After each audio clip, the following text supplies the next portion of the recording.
We're going to dive into it right now because I'm so confused about what's going on there. It was plunging earlier. Now it's up by 59% here. Express soaring. And the company did report up. It's not Express working. on over here. Welcome back. Okay. It's reporting an 8% drop in sales in the third quarter, $30 million operating loss, customer cost cutting hitting the clothing retailer hard. It's also announcing a joint venture with a company called WHP that has brands like Toys R Us and Anne Klein, Joe's Jeans.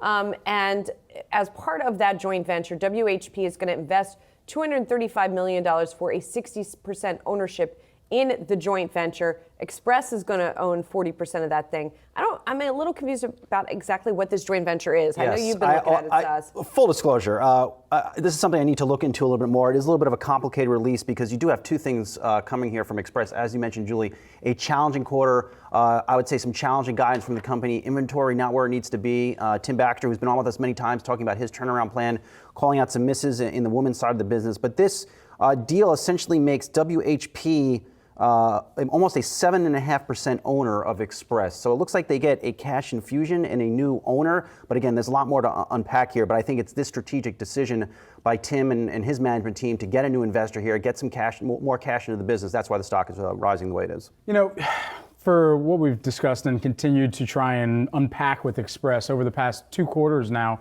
it's really a question of what part of the market do they want to play in within retail. And of course, there's been a lot of the discounting that retail broadly has had to move forward.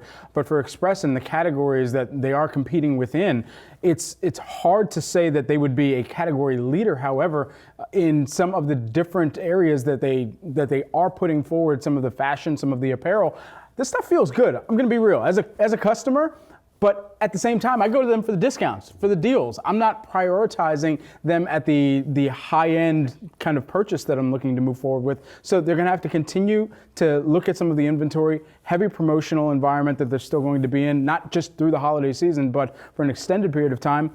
I just wonder what brands they think are going to grow out of this deal that would allow them to paint a different consumer sentiment picture as well. Well, it's their own brand, is what it sounds like, that they're just, so I'm looking at this a little bit more. So basically what they are going to have an omni-channel platform to drive accelerated long-term growth through the acquisition operation of a portfolio of brands. So I guess there will be multiple brands. However, they're also forming an intellectual property joint venture intended to scale the Express brand through new domestic category licensing and international expansion opportunities.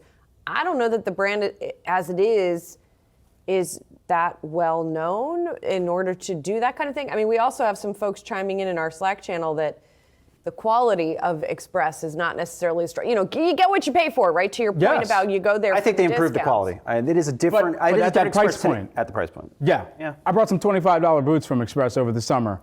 Off season, off cycle, bought the boots, $25. I am happy with the $25 boot purchase because it was from Express and because the quality held up for $25. But if I had to pay $50 for the boots, I wouldn't have gotten them. Interesting. And I wouldn't have been happy with it. But you made a good point. It is a challenging industry out there. There's a lot of, the whole apparel industry is awash, absolutely awash in inventory. We learned that from VF Corp this week when they reported. I mean, this is going to last, this issue is going to last well into the spring of next year. They've had some interesting partnerships that they've moved forward with during the NIL period as well. They had some college football players that they partnered with, and we've seen that in the past, them prioritizing some of those sports partnerships because of the cuts of what they are making. But I think, with this strategic partnership, I mean, and the deal that they've made, what really comes forward to turn I don't want to say Ever Given, that sounds really mean, but what really comes forward to turn the boat around here? That would imply a size that they do not have either, I think. Sorry. I mean, Brutal. Anyway.